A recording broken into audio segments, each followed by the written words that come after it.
Bonsoir et bienvenue à cette séance ordinaire du Conseil municipal de la Ville de Rivière-du-Loup du lundi 24 janvier, il est 20h. Sans plus tarder, j'inviterai Maître Desjardins à faire l'appel des conseillers et conseillères. Vu qu'on est en Zoom, je trouve que c'est un côté qui va être plus pratique, donc Maître Desjardins va appeler conseillers et conseillères. Alors, je demanderai au conseiller du district 1, le district de La Pointe, de nous saluer, s'il vous plaît.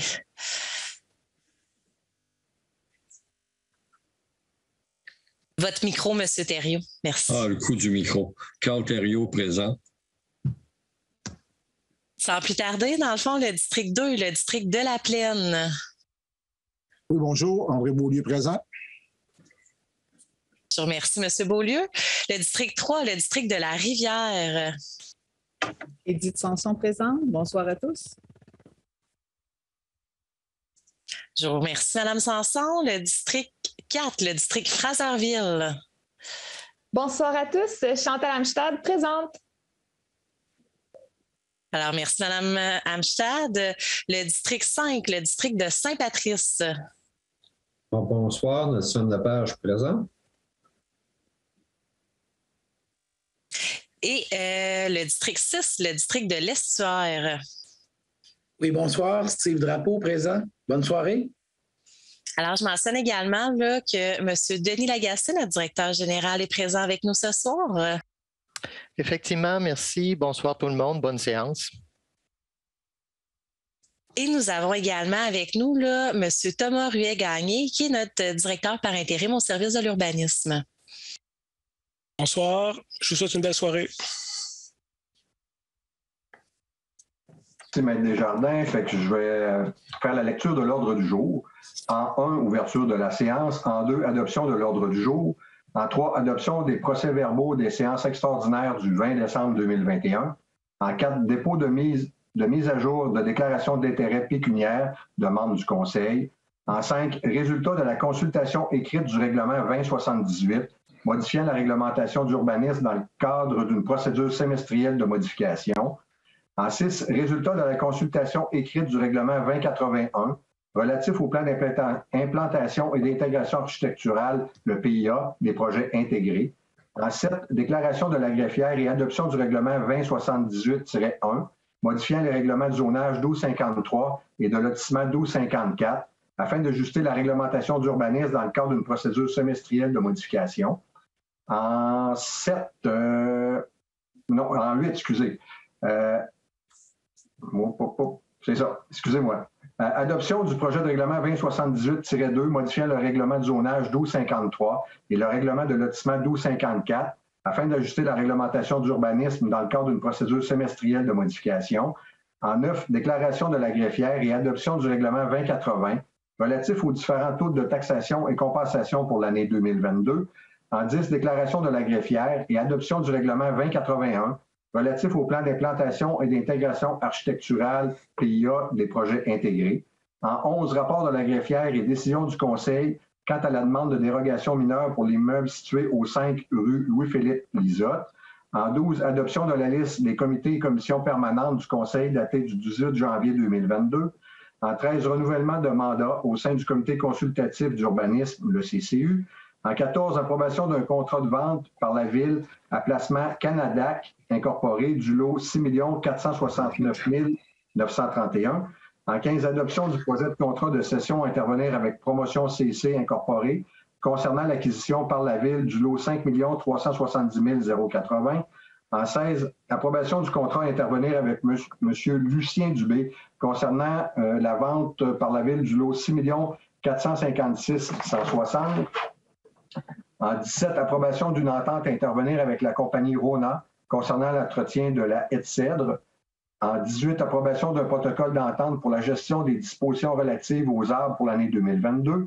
En 19, approbation d'un protocole d'entente à intervenir avec MATV Bas-Saint-Laurent concernant la production et la diffusion d'événements d'intérêt public de la Ville pour 2022.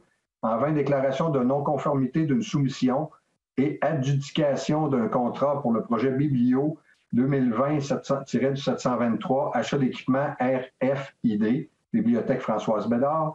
En 21, confirmation de permanence au poste de coordonnatrice à la vie de quartier au service des loisirs, culture et communautaires. En 22, confirmation de permanence au poste de préposé à l'aréna temporaire au service des loisirs, culture et communautaires.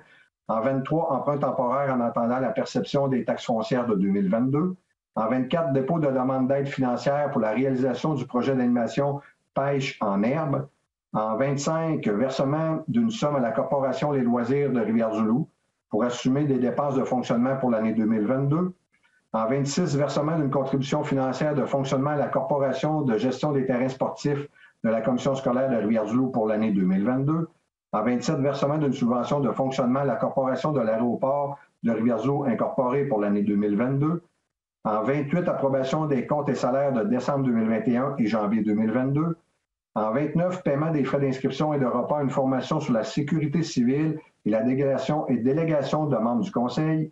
En 30, renouvellement d'adhésion au groupe Femmes, Politique et Démocratie et délégation de membres du Conseil. En 31, demande d'intervention du gouvernement du Québec pour consolider la filière forestière laurentienne. En 32, appui à la MRC de Rivière-du-Loup dans ses démarches de mise en place d'une entente de coopération intermunicipale pour le développement des plans d'action famille et aînés sur son territoire. En 33, dépôt du projet de règlement 2083, amendant le règlement 1966, décrétant l'imposition d'une tarification pour les activités et services sportifs, de loisirs et culturels et avis de motion. En 34, condoléances au conseiller M. André Beaulieu. En 35, condoléances à Mme Diane Martin à la direction générale. En 36, condoléances à M. René Caron du service technique et de l'environnement. En 37, période de questions. En 38, levée de l'Assemblée. Ça me prendrait une proposition pour l'adoption de l'ordre du jour. Steve Drapeau propose. Nelson Lepage appuie. C'est adopté.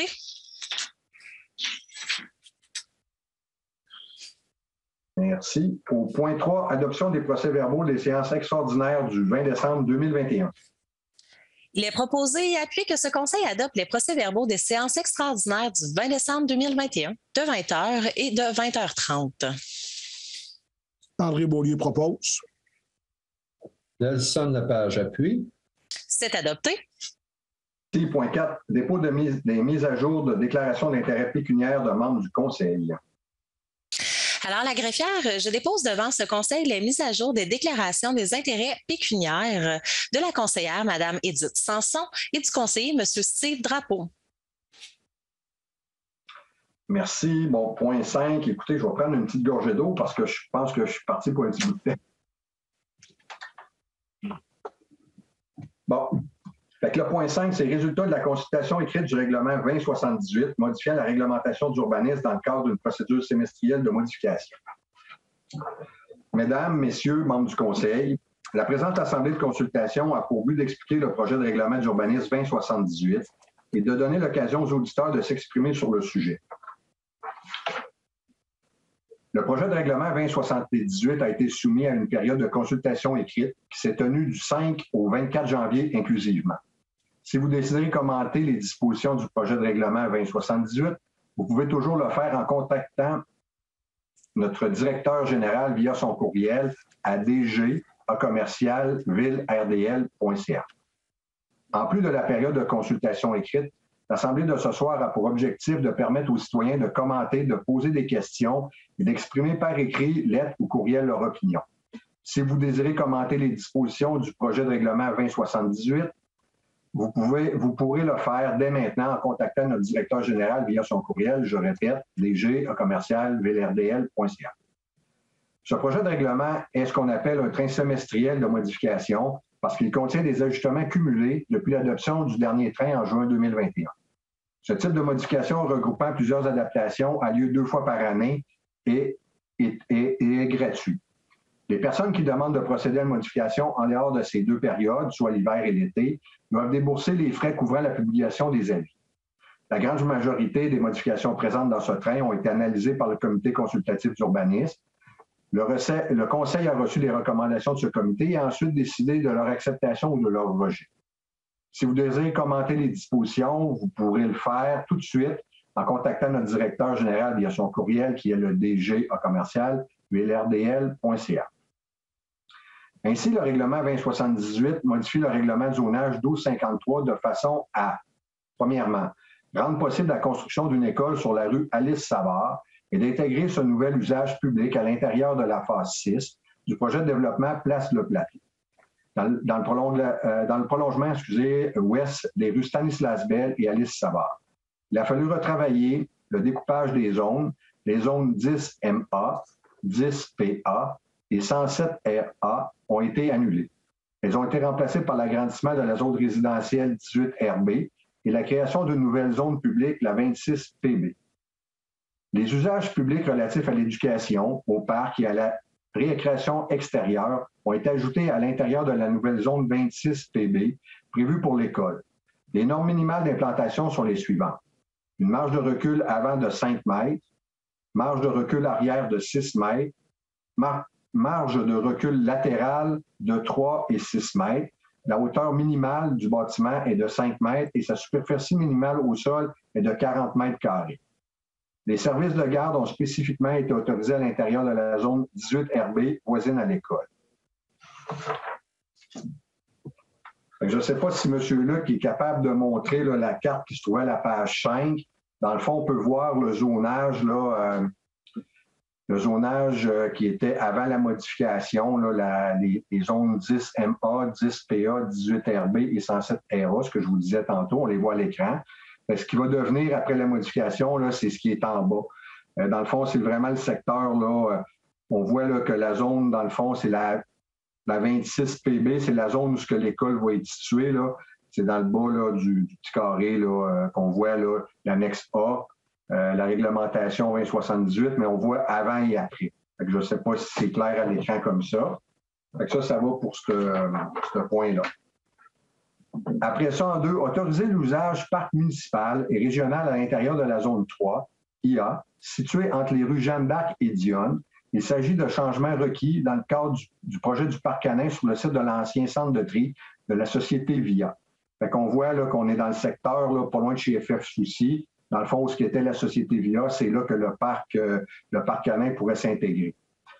D'ailleurs, écoute, je veux remercier l'équipe de l'urbanisme, puis Thomas, puis Pascal Tremblay aussi aux communications, qui ont monté, si on veut, ce petit visuel-là. On trouvait que c'était plus simple pour situer les gens. C'est sûr qu'on pensait le faire en présentiel. On ne savait pas, nous, quand on a commencé à travailler ça avant les fêtes, qu'on serait en Zoom là, pour nos séances. Mais écoutez, c'est quelque chose qui va être intéressant, je pense, pour le futur, qui va aider justement à situer là, les modifications au niveau des règlements de zonage, au moins d'identifier dans quel secteur ça se retrouve.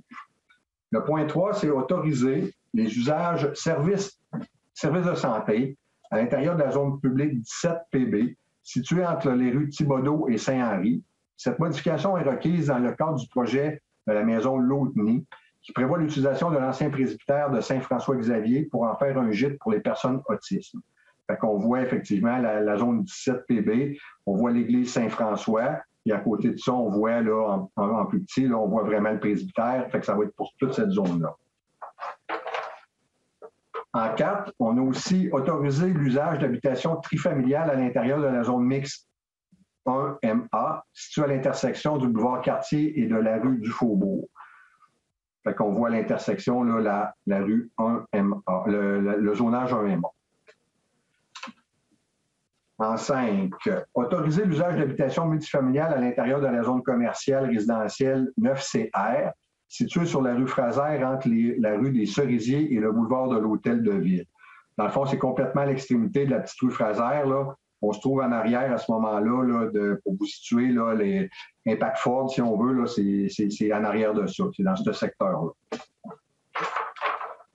En 6, autoriser l'usage d'habitations multifamiliales à l'intérieur de la zone résidentielle 7RC, située sur la rue Fraser entre la rue des Cerisiers et le boulevard Hôtel de Ville. C'est la même chose, on voit le secteur. En 7, autoriser les usages récréation extérieure à l'intérieur de la zone de villégiature 1VE, située à l'ouest de la rue Fraser, à la limite du territoire de la ville. Il s'agit d'autoriser, par exemple, les sentiers interprétatifs dans le secteur du Golfe. On voit la zone 1VE. Bon, En 8, autoriser l'habitation unifamiliale à l'intérieur de la zone résidentielle 21 RB, située à l'intersection des rues Jean Talon et L'Éveillé. Il s'agit d'un ajustement administratif pour correspondre à la réalité que certaines habitations unifamiliales sont implantées dans cette zone. Fait qu'effectivement, on voit très bien là, la zone 21 RB. Après ça, en 9, autoriser les usages habitation multifamiliale, consommation, les lettres B, C1, C2, C3 et C6, meubles et mobilier, techniques et réparations, la lettre B, activités religieuses, sociales et politiques, la lettre E, éducation, les lettres A, B, C et D, communication et récréation intérieure, récréation intérieure à l'intérieur de la zone commerciale 3CA, située à l'intersection des rues Delage et Saint-Henri. L'objectif de la modification est de conserver le dynamisme du secteur. Dans le fond, si on voit, c'est à côté de l'église Saint-François. On a la rue Delage puis la rue Saint-François-Xavier. Anciennement, il y avait un bureau de chiro qui était là, exactement à cet endroit-là. Au point 10, autoriser les usages habitation multifamiliale, consommation, les lettres B, C1, C2, C3 et C6, meubles et mobilier, restauration, les lettres A, B et C, techniques et réparations. La lettre B, c'est les activités religieuses, sociales et politiques. La lettre E, éducation. Les lettres A, B, C et D, communication et récréation intérieure à l'intérieur de la zone commerciale 2CA, située sur la rue Fraserville entre les rues Delage et Saint-Alfred. L'objectif de la modification est de conserver le dynamisme du secteur. Dans le fond, c'est pour le bâtiment. L'ancienne caisse populaire Thibodeau, on voit le secteur, là, c'est vraiment dans cet endroit-là. C'est pour permettre d'autres usages aux besoins. Au point 11, qualifier de secteur à caractère patrimonial la zone 113 RA est située à l'intersection des rues Amiotte et La Fontaine. Il s'agit de requalifier la zone suite à un retrait accidentel effectué dans une modification antérieure du règlement de zonage. Fait qu'on voit, là, c'est les maisons qui sont situées, si on veut, au sud des allées du centre-ville, là, directement sur la rue Amiotte. Après ça, modifier les spécifications applicables à la zone 26 RA, située à l'intersection des rues Bellevue et de la Côte-Saint-Jacques, afin d'établir les marges de recul avant minimales à 3 et 6,5 mètres. Il s'agit d'ajuster la réglementation à la réalité concrète relative à l'implantation des bâtiments dans ce secteur. Fait que là, il y a une série là, de zones là, qu'on voit identifiées à l'écran qui sont en jaune. Après ça, modifier les spécifications relatives à l'affichage à l'intérieur de la zone 4AA, située à l'intersection du boulevard industriel et de la bretelle S93 de l'autoroute 20, afin d'autoriser l'affichage sur structure indépendante. Fait que ça, c'est le secteur, si je ne me trompe pas, là, boulevard industriel, là, c'est dans le secteur, attendez un petit peu, là, j'essaie de voir comme il faut. Monsieur Thomas, peut-être vous pouvez m'aider. Ça, si je ne me trompe pas, là, c'est-tu dans le coin de chez Premier Tech? Exactement. Donc, la zone concernée, essentiellement, couvre les tourbières à Premier Tech, mais la modification concerne, on peut dire, l'intersection du boulevard industriel à la jonction de l'autoroute 85. Donc, la tourbière Premier Tech, en un mot, souhaite avoir de l'affichage pour afficher le début de sa tourbière. Donc, fait même si la zone est très grande, la modification concerne essentiellement l'entrée de la tourbière à l'intersection du boulevard industriel et de l'autoroute 85. Merci, M. Thomas.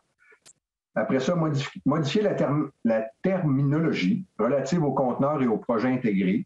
La nouvelle définition de conteneur est plus précise et permet d'en assurer une interprétation rigoureuse dans l'application de la réglementation. C'est l'article 21 du projet de règlement 2078. On parle d'ajouter l'article 8.15 afin d'offrir des normes d'encadrement pour les conteneurs utilisés à titre de bâtiments accessoires pour les classes d'usage agricole, forestier, commercial, à contrainte et industriel. Après ça, remplacer l'article 3.2 relatif aux usages prohibés pour certaines constructions, afin, entre autres, qu'il réfère directement à la notion de conteneur. 16, remplacer l'article 5.1 relatif aux dispositions générales pour autoriser de façon claire la possibilité d'implanter 2 bâtiments principaux dans le cadre de projets intégrés.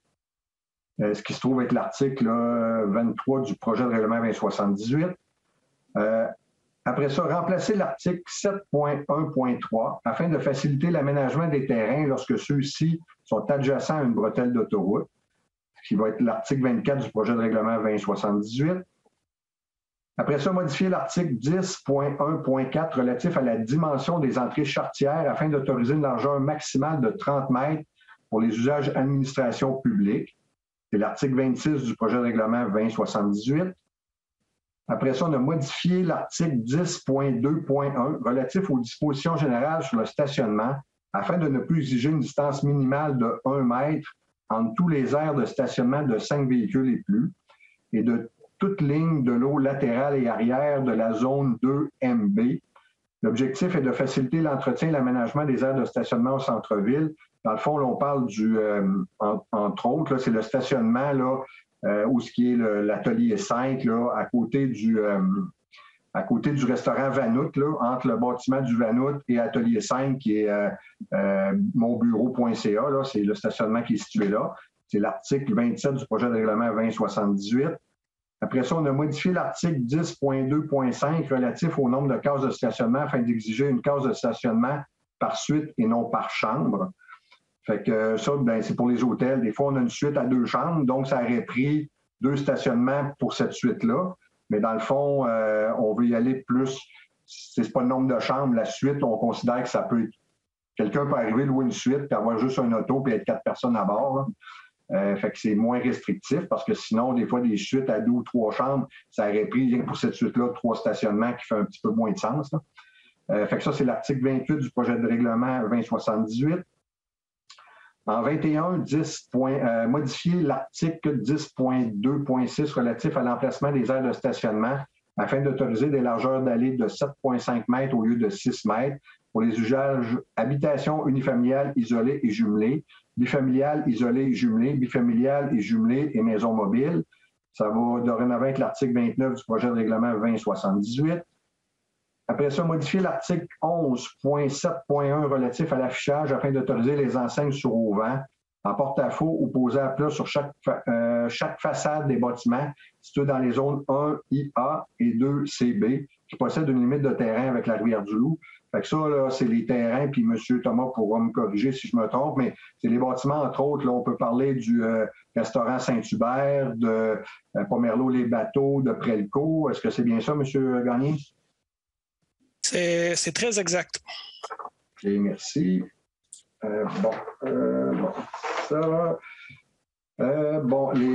Les immeubles de ce secteur bénéficient d'une grande visibilité à partir de l'autoroute 20. C'est en complément de l'autre article là, que je lisais tantôt. Fait que ça se retrouvera à l'article 30 du projet de règlement 2078. Après ça, abroger l'article 15.9 relatif au secteur à caractère patrimonial afin de retirer les dispositions évaluatrices à caractère discrétionnaire et le remplacer par un article offrant la possibilité d'être admissible aux différents programmes d'aide financière à la restauration des bâtiments patrimoniaux, l'article 31 du projet de règlement 2078. Après ça, modifier la terminologie relative au projet intégré, article 21 du projet de loi 2078. Dans le fond, c'est abroger l'article 16.6 relatif aux ensembles immobiliers et le remplacer par un ensemble d'articles qui encadrent les projets intégrés. Par exemple, les articles traitent des normes d'implantation des bâtiments, des stationnements et de l'affichage. Après ça, un projet intégré consiste à implanter plusieurs bâtiments principaux sur un même terrain. L'encadrement de ce type de projet doit être complété par un règlement sur les plans d'implantation et d'intégration architecturale, les PIA, relatif au projet intégré qui fera l'objet d'une présentation plus tard au cours de cette consultation publique. La codification administrative de certains numéros de zone a été revue afin de corriger le recours eux-mêmes au même code, pour identifier les zones distinctes, l'article 33 du projet de règlement 2078. Après ça, une annexe est ajoutée au règlement de zonage afin d'intégrer les normes relatives aux hauteurs géodésiques maximales permises à l'intérieur de la surface de limitation d'obstacles à l'aéroport de Rivière-du-Loup. Dans le fond, c'est pour dégager, là, pour être conforme, là, si je ne me trompe pas, à la réglementation de Transport Canada, pour pas qu'il y ait des bâtiments qui soient trop hauts pour qu'on puisse garder, si on veut, là, la vue sur la piste puis protéger ce secteur-là. Est-ce que c'est bien ça, M. Gagné? C'est exact. Alors, les normes sont fédérales. Officiellement, ne sont pas d'application municipale, mais pour faciliter le travail des inspecteurs lors de l'émission des permis, s'ils devaient, par exemple, émettre un permis pour un silo à grains dans ce secteur-là, bien, on a jugé important de glisser cette carte-là en annexe du règlement de zonage pour qu'elle soit toujours soumise à l'attention des inspecteurs. Merci bien. Ainsi, le présent règlement 2078 modifie le règlement 1254 relatif au lotissement de façon à, premièrement, modifier la largeur minimale d'emprise de rue à 9 mètres à l'intérieur de la zone 17 PB. Cet ajustement réglementaire est requis car historiquement, le presbytère de Saint-François empiète sur l'emprise de rue. La situation doit être régularisée dans le cadre du projet de la maison de Lauteny décrit plus tôt. Article 35 du projet de règlement 2078. Après ça, abroger l'article 3.9 relatif aux voies de circulation près des talus, car ces aspects d'aménagement sont gérés en ingénierie par le service technique et de l'environnement. Article 36 du projet de règlement 2078.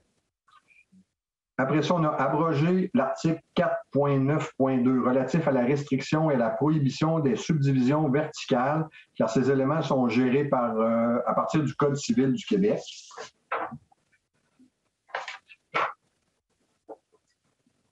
Le projet de règlement 2078 contient des dispositions propres à un règlement susceptible d'approbation référendaire, la classification des usages ainsi qu'un ensemble de spécifications particulières. Si vous désirez consulter le document, vous pouvez vous présenter sur rendez-vous au service de l'urbanisme à l'Hôtel de Ville ou au bureau de la greffière au 75 rue de l'Hôtel de Ville. Si vous avez des questions ou des commentaires concernant le projet de règlement 2078, je vous invite à le faire dès maintenant au courriel de M. Lagacé, dg@villedl.ca. Je répète, dg@villedl.ca. Les commentaires reçus pendant la séance seront lus par ce dernier avant que le Conseil se prononce sur l'adoption du second projet de règlement dont le sujet est listé dans les derniers points de l'ordre du jour. Par ailleurs, puisque ce règlement contient des dispositions dites propres à un règlement susceptible d'approbation référendaire, la loi prévoit la publication d'un avis invitant les personnes habiles à voter des zones concernées et contiguës à déposer, si elles le désirent, une demande qui vise à ce que le règlement soit soumis à l'approbation des personnes habiles à voter selon le cas qui s'applique. L'avis sera publié dans le journal L'Info Dimanche le 2 février prochain, 2022, et la date limite pour déposer une demande est le 17 février 2022 à 16h30. Lors de la séance du Conseil du 21 février 2022, le Conseil municipal se prononcera sur la suite selon qu'il y ait ou non des demandes déposées. Je vous invite à contacter la greffière pour les détails techniques. Fait que, est-ce que M. Lagacé, à date, est-ce que vous avez eu des courriels relatifs à ces points-là? Je n'ai reçu aucun courriel jusqu'à présent, monsieur le Mac. Merci. Bon. Écoutez, on va continuer, là, on va procéder parce qu'on a beaucoup de trucs. Fait qu'on va le faire, mais s'il y a des choses, de toute façon, M. Lagacé va nous en faire part, soyez pas inquiets. Fait que le point 6, c'est résultat de la consultation écrite du règlement 2081 relatif au plan d'implantation d'intégration architecturale PIA, les projets intégrés. Mesdames, Messieurs, membres du Conseil, la présente assemblée de consultation portant sur le règlement numéro 2081 relatif au PIA sur les projets intégrés a pour but d'en expliquer la nature et de donner l'occasion aux auditeurs souhaitant s'exprimer sur le sujet de le faire et d'être entendus. En plus de l'Assemblée de ce soir, le projet de règlement 2081 a été soumis à une période de consultation écrite qui s'est tenue du 5 au 24 janvier inclusivement. Si vous désirez commenter les dispositions du projet de règlement 2081, vous pouvez toujours le faire en contactant notre directeur général via son courriel au dg@villedl.ca. Pour commencer, notez que l'acronyme PIIA signifie Plan d'implantation et d'intégration architecturale. Ainsi, un règlement sur les PIIA sert à encadrer le dépôt et l'analyse des plans d'implantation et d'intégration architecturale soumis à la Ville dans le cadre de projets de construction. Un règlement relatif au PIIA, quant à lui, est un règlement évaluatif à caractère discrétionnaire. En termes clairs, cela signifie 3 choses. Les plans d'implantation et d'intégration architecturale sont déposés au CCU pour analyse et recommandation au Conseil municipal. Les projets contenus dans les plans sont analysés à partir d'un ensemble d'objectifs et de critères plutôt que seulement à partir des normes générales contenues dans les règlements d'urbanisme. La décision finale sur la conformité d'un projet revient au conseil municipal. Je vais maintenant vous lire la définition d'un projet intégré. Il s'agit d'un ensemble d'au moins 2 bâtiments principaux occupés par des usages principaux situés sur un terrain partagé, se caractérisant par un aménagement intégré et par l'utilisation en commun de certains espaces extérieurs, services, usages, ouvrages, constructions ou équipements accessoires ou complémentaires, et dont la planification et la mise en œuvre sont d'initiatives uniques, mais dans la gestion et la propriété peuvent être multiples. Ainsi, le règlement 2081 relatif au PIA, les projets intégrés, présente les 6 objectifs suivants afin d'évaluer les projets intégrés. En 1, créer des milieux de vie conviviaux. En 2, préconiser la qualité architecturale, esthétique et fonctionnelle des projets. En 3, planifier des projets respectueux des caractéristiques significatives du cadre bâti, du milieu d'insertion. En 4, favoriser une occupation du sol qui mette en valeur les caractéristiques naturelles du milieu d'insertion. En 5, planifier l'aménagement des espaces extérieurs et des lieux de circulation pour les rendre conviviaux et faciliter la mobilité durable. En 6, accroître le verdissement des propriétés. Les principaux critères d'analyse portent sur les aspects suivants. Intégration au milieu naturel, intégration au cadre bâti environnant, qualité architecturale des bâtiments, convivialité du site, mobilité et circulation, aménagement des terrains et verdissement des propriétés, intégration de l'affichage. Le projet de règlement 2081 ne contient aucune disposition propre à un règlement susceptible d'approbation référendaire. Vous pouvez obtenir une copie du projet de règlement en communiquant avec le service du greffe et des affaires municipales au 88 867 67 15 ou en représentant à la réception de l'hôtel de ville. Si vous avez des questions ou des commentaires concernant le projet de règlement numéro 2081 sur les projets intégrés, je vous invite à le faire maintenant par courriel à l'adresse dg@VLRDL. Je répète, dg@VLRDL. Les commentaires reçus pendant la séance seront lus par le directeur général. Je vous invite aussi à contacter la greffière pour les détails techniques.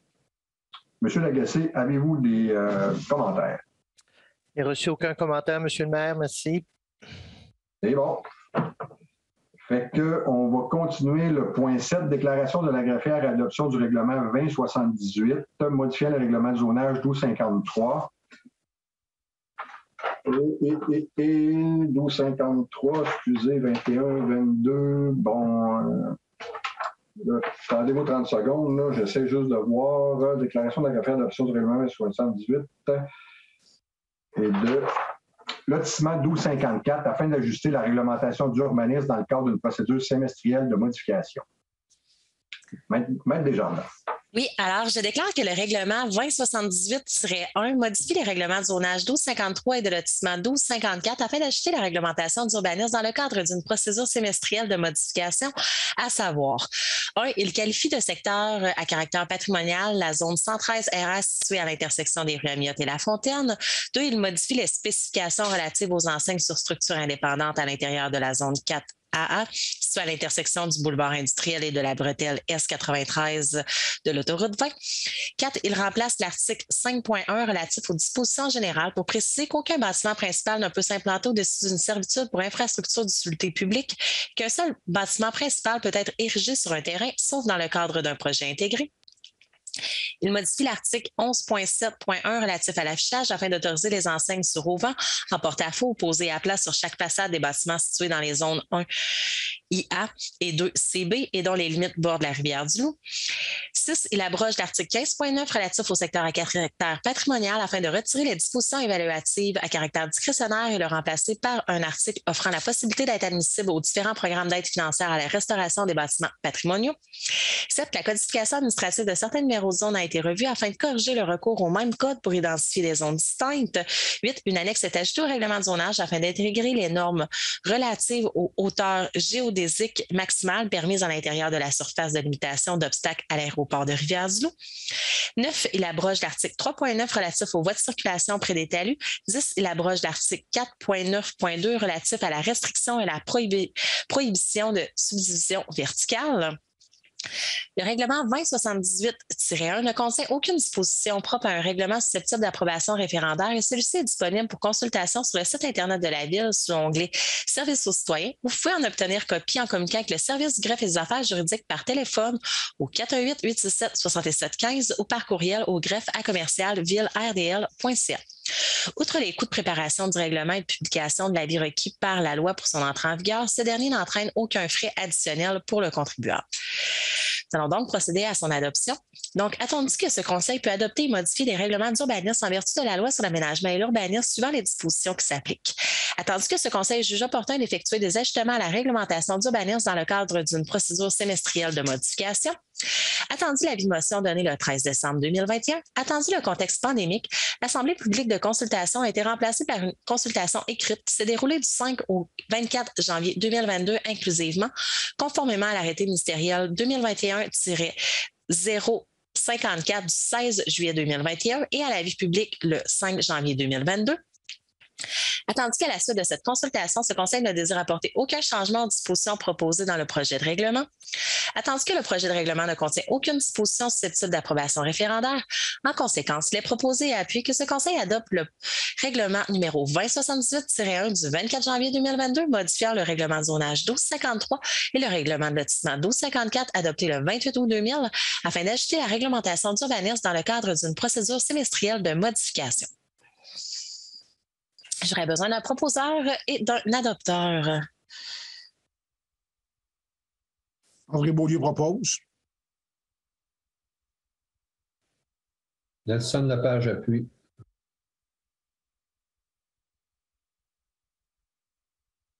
C'est adopté.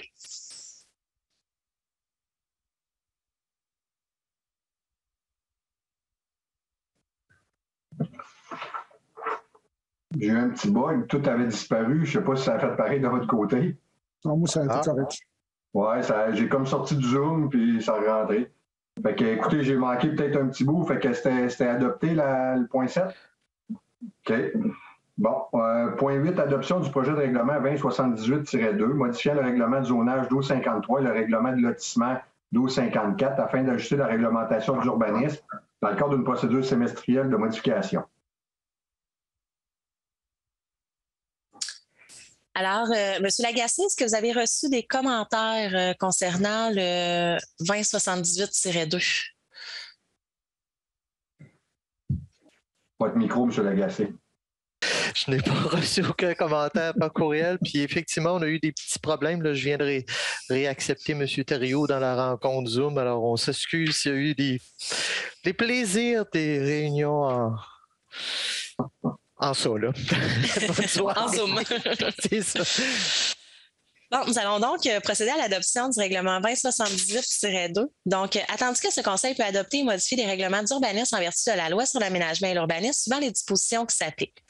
Attendu que ce Conseil juge opportun d'effectuer des ajustements à la réglementation d'urbanisme dans le cadre d'une procédure semestrielle de modification, attendu l'avis de motion donné le 13 décembre 2021. Attendu le contexte pandémique, l'Assemblée publique de consultation a été remplacée par une consultation écrite qui s'est déroulée du 5 au 24 janvier 2022 inclusivement, conformément à l'arrêté ministériel 2021-054 du 16 juillet 2021 et à l'avis public publié le 5 janvier 2022. Attendu qu'à la suite de cette consultation, ce Conseil ne désire apporter aucun changement aux dispositions proposées dans le projet de règlement, attendu que le second projet de règlement contient des dispositions susceptibles d'approbation référendaire. En conséquence, il est proposé et appuyé que ce Conseil adopte le projet de règlement numéro 2078 annexé à la résolution, modifiant le règlement de zonage 1253 et le règlement de lotissement 1254 adopté le 28 août 2000 afin d'ajouter la réglementation d'urbanisme dans le cadre d'une procédure semestrielle de modification.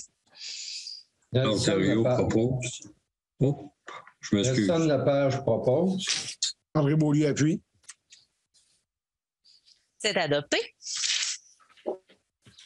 Le point 9, déclaration de la greffière et adoption du règlement 2080 relatif aux différents taux de taxation et compensation pour l'année 2022. Alors, je déclare que le règlement 2080 a essentiellement pour but de fixer les taux et compensations pour l'année 2022, dont, entre autres, les différents taux de taxes foncières par catégorie d'immeubles. Il fixe, décrète, prescrit différents taux et différentes taxes pour 1. L'assainissement des eaux, 2. Le service d'aqueduc, 3. La fourniture d'eau potable à l'extérieur du territoire de la ville, 4.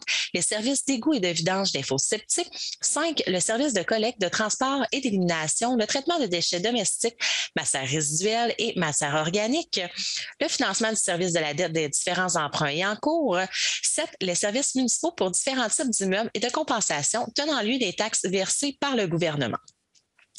Il autorise la confection des différents rôles de perception, détermine les modalités de paiement de la taxe foncière et autres tarifs et détermine que les taxes et tarifs fixés par le règlement continueront de porter intérêt au taux applicable à toutes les créances impayées de la municipalité. Il fixe enfin les tarifs payables pour l'interrogation, l'obtention de confirmation d'informations provenant du rôle d'évaluation, pour l'émission d'une copie d'un compte de taxe ou d'un reçu, ainsi que pour toute correction effectuée dans un dossier. Ce règlement a été précédé du dépôt d'un projet de règlement et d'un avis de motion lors de la séance extraordinaire tenue le 20 décembre 2021 à 20h. Suivant ce dépôt, de légères modifications ont été apportées entre le projet de règlement et l'adoption du règlement, lesquelles modifications ne changent pas l'objet du règlement. En ce sens, à l'article 28, le numéro de lot 4 058 443 a été changé pour le numéro 6 391 436 suite à une modification du cadastre du Québec.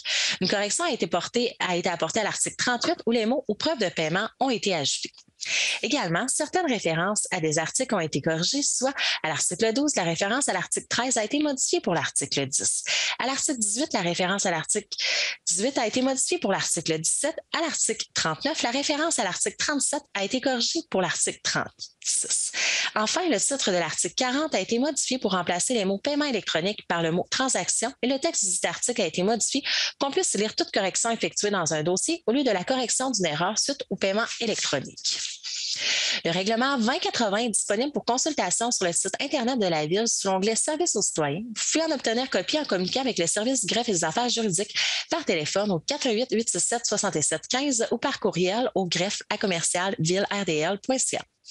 Outre les coûts de préparation du règlement, de publication de l'avis public requis par la loi pour son entrée en vigueur et des différents taux de taxation prévus, ce dernier n'entraîne aucun frais additionnel pour le contribuable. Nous allons donc procéder à son adoption. Attendu que tous les membres présents de ce conseil ont pris connaissance des différents taux de taxation et compensation pour l'année 2022 préparés et certifiés par le trésorier conformément aux dispositions de la loi sur les cités et villes. Attendu que l'adoption du présent règlement a été précédée du dépôt d'un projet de règlement à la séance extraordinaire du 20 décembre 2021 à 20h et qu'un avis de motion a été donné à cette même date. En conséquence, il est proposé et appuyé que ce Conseil adopte le règlement 2080 du 24 janvier 2022 relatif aux différents taux de taxation et compensation pour l'année 2022. J'ai avoir besoin d'un proposeur et d'un adopteur. Steve Drapeau propose. Chantal Amstad appuie. C'est adopté.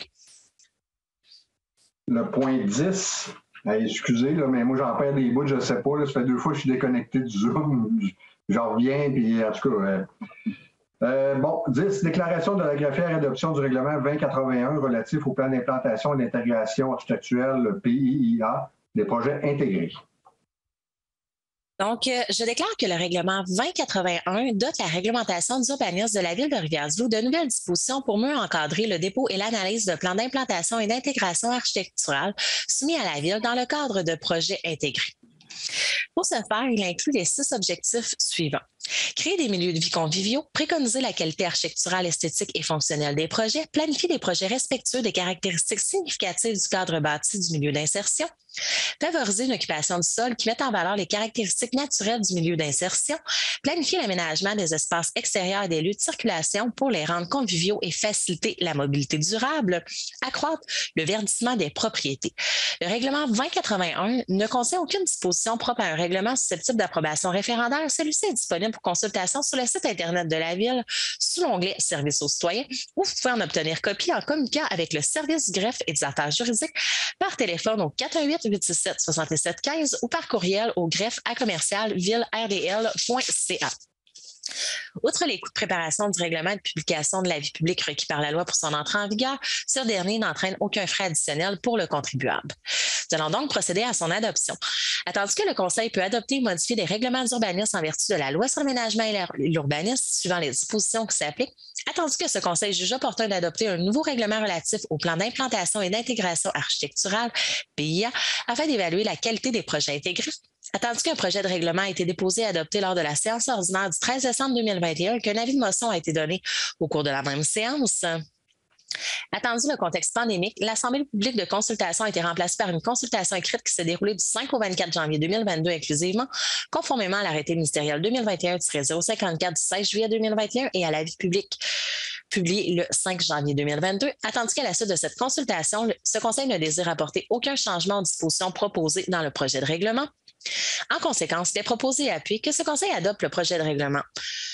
Le règlement numéro 2081 du 24 janvier 2022 relatif au plan d'implantation et d'intégration architecturale des projets intégrés.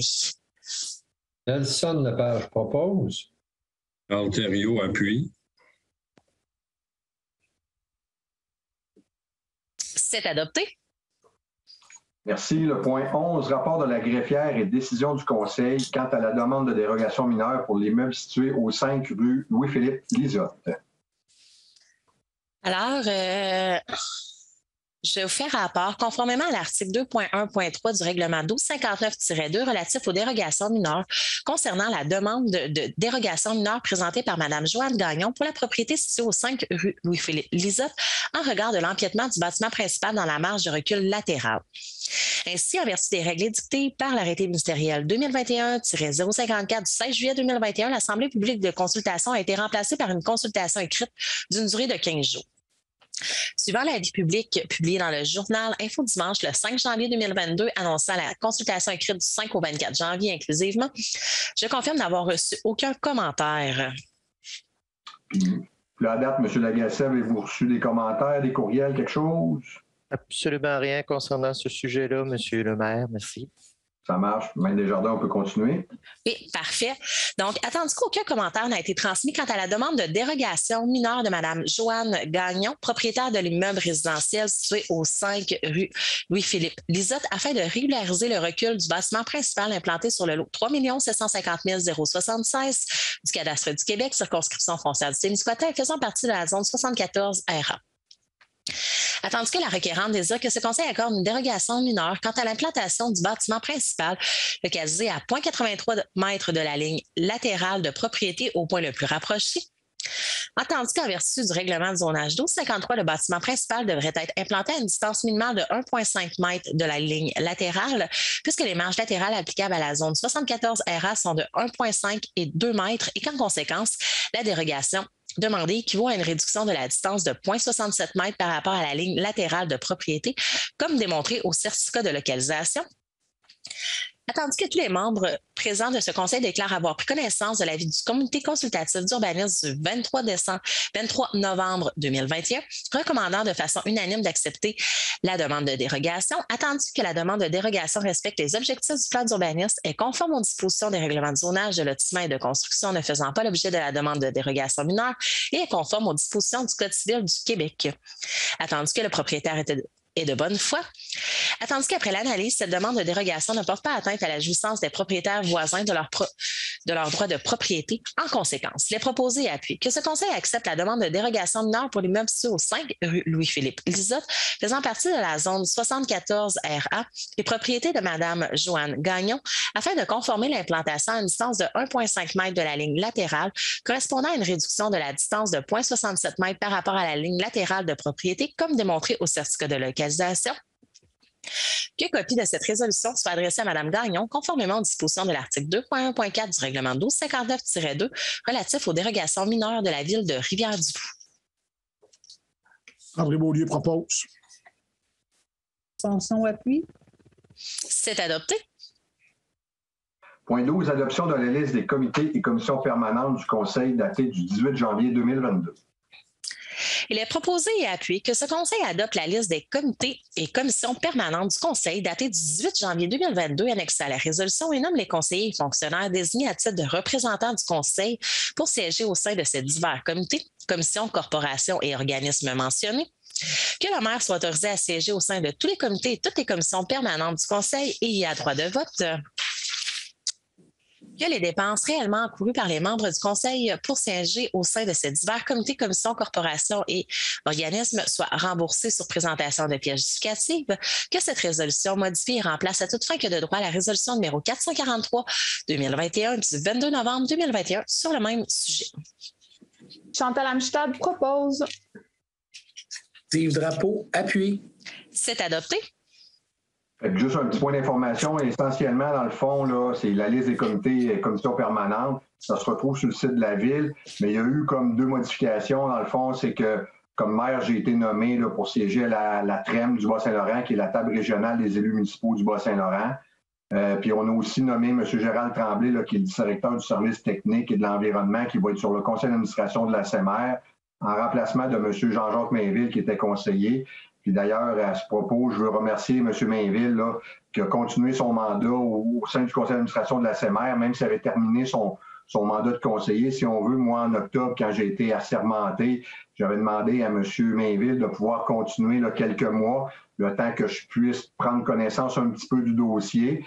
Puis il y avait M. André Beaulieu qui est là aussi au conseil d'administration, mais M. Mainville a signifié qu'il quittait là. Il m'a averti là, il y a une semaine ou 2 qu'il devait quitter pour des raisons personnelles. Fait que je veux le remercier du temps qu'il a mis. Puis bienvenue à Gérald là, qui va nous être d'une aide très appréciée. Fait que le point 13, renouvellement de mandat au sein du comité consultatif d'urbanisme, le CCU. Il est proposé et appuyé que ce Conseil, conformément aux dispositions du règlement 1222 du 13 septembre 1999 constituant le comité consultatif d'urbanisme CCU, nomme pour siéger au sein du comité représentant des citoyens résidents pour la période du 1er janvier 2022 au 31 décembre 2024, Mme Heidi Pomerleau et M. Peter Grant, que cette résolution modifie à toute fin que de droit la résolution numéro 506-2020 du 7 décembre 2020 sur le même sujet. Édith Sanson propose. André Beaulieu appuie. C'est adopté. Écoutez, ce que je pourrais dire aussi sur ce point-là, fait que dans le fond, on va recruter aussi 2 nouveaux citoyens, là, citoyennes. Il y a eu un avis là, qui a paru dans le journal L'Info Dimanche, là, c'est mercredi dernier. Les gens ont jusqu'au 2 février pour déposer leur candidature, là, fait que, pour compléter, si on veut, là, le poste. Fait qu'on recrute, comme je vous disais, 2 citoyens. Il y a aussi là, un siège qui sera réservé là, pour des représentants du milieu des affaires, mais on cherche 2 citoyens. Puis comme je vous dis, date limite le 2 février pour envoyer votre candidature. Le point 14, approbation d'un contrat de vente par la Ville à placement Canadac incorporé du lot 6 469 931. Il est proposé et appuyé que ce Conseil approuve le projet de contrat de vente par la Ville annexé à la résolution à intervenir avec placement Canadac Inc. concernant un immeuble connu et désigné comme étant le lot numéro 6 469 931 du cadastre du Québec, circonscription foncière du Témiscouata, et autorise le maire et la greffière à signer le contrat pour la Ville de Rivière-du-Loup et au nom de celle-ci. Nelson Lepage propose. Carl Thériault appuie. C'est adopté. Dans le fond, c'est une vente là, à 3 355,06 $. L'acheteur, c'est ce que ça lui coûte, plus taxes, puis plus les honoraires professionnels, là, les notaires et ainsi de suite. Juste me rappeler, M. Lagacé, souvenez-vous, le lot là, 6 469 931, c'est dans le parc Cartier, je crois, c'est ça? Hein? Oui, c'est pour permettre la réalisation du projet Village Vert de M. Conrad Gosselin. OK, merci beaucoup. De rien. Point 15, approbation d'un projet de contrat de cession à intervenir avec Promotion CC Incorporée concernant l'acquisition par la Ville du lot 5 370 080.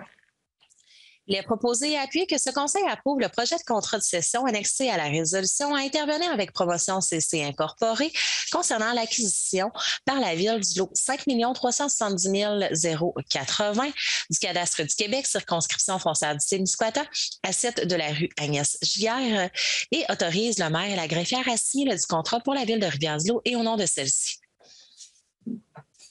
Carl Thériault propose. Chantal Amstad appuie. C'est adopté. Dans le fond, ça, il n'y a pas de frais pour la ville. Là. C'est après un certain temps, les promoteurs immobiliers cèdent les assiettes de rue, si on veut, à la ville pour la suite de l'entretien éventuel, mais pour le moment, tout est correct. En 16, approbation d'un contrat à intervenir avec M. Lucien Dubé concernant la vente par la ville du lot 6 456 160. Il est proposé et appuyé que ce conseil approuve le projet de contrat annexé à la résolution à intervenir avec M. Lucien Dubé concernant la vente par la ville du lot 6 456 160 du cadastre du Québec, lequel est situé sur la rue Laval et autorise le maire et la greffière à signer le dit contrat pour la ville de Rivière-du-Loup et au nom de celle-ci. Édith Sanson propose. Steve Drapeau appuie. C'est adopté.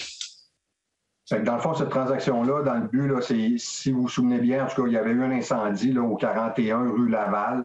Fait que suite à l'incendie, la dimension du terrain ne permettait pas la nouvelle construction d'une maison. Il était un peu comme sur des droits acquis, finalement. Mais pour rendre possible la construction, il fallait que le nouveau propriétaire puisse acheter une parcelle de terrain. La ville, on avait une partie de terrain qui était dans le plus haut, si on veut, du terrain, mais qui n'était pas d'utilité. Fait que dans le fond, là, en vendant cette parcelle de terrain-là à M. Dubé, ça va lui permettre de construire une maison.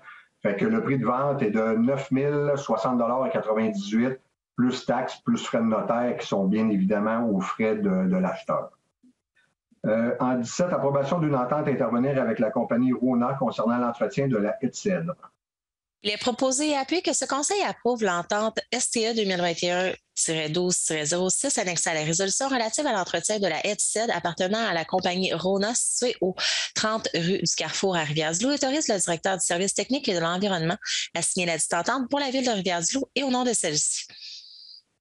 André Beaulieu propose. Édith Sanson appuie. C'est adopté. Bon, dans le fond, là, la haie est en partie sur un emplacement de la ville. Là, si on veut, il y avait un petit monticule qui est sur la rue de Louvière. Fait que pour, si on veut, là, minimiser les impacts sur le voisinage, il y avait une haie qui avait été plantée il y a plusieurs années. Mais là, c'est qu'on donne la permission, là, puis on dit au propriétaire de l'entreprise Rona qui effectue l'entretien de la haie de cèdre, finalement. Puis si jamais il y a des cèdres qui meurent ou tout ça, c'est le propriétaire qui va les remplacer. Fait qu'il n'y a pas de frais pour la ville. Dans le fond, c'est qu'on lui permet de faire l'entretien là, en passant sur notre terre. En 18, approbation d'un protocole d'entente pour la gestion des dispositions relatives aux arbres pour l'année 2022. Il est proposé et appuyé que ce conseil approuve le projet de protocole d'entente annexé à la résolution à intervenir avec la corporation Parc Bas-Saint-Laurent Incorporée concernant la gestion des dispositions normatives de la ville relatives aux arbres pour l'année 2022 et autorise le directeur par intérim du service de l'urbanisme à signer le dit protocole pour la ville de Rivière-du-Loup et au nom de celle-ci.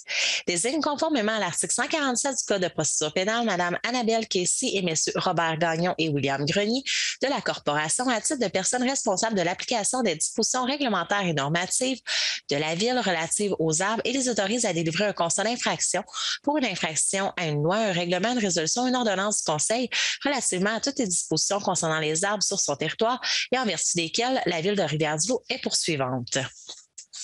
Chantal Amstad propose. Nelson Lepage appuie. C'est adopté.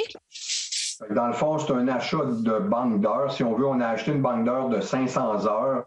Il y a différents frais là, qui sont inhérents à ça.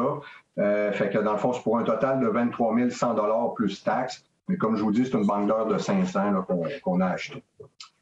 Au point 19, approbation d'un protocole d'entente à intervenir avec MaTV Bas-Saint-Laurent concernant la production et la diffusion d'événements d'intérêt public de la ville pour 2022.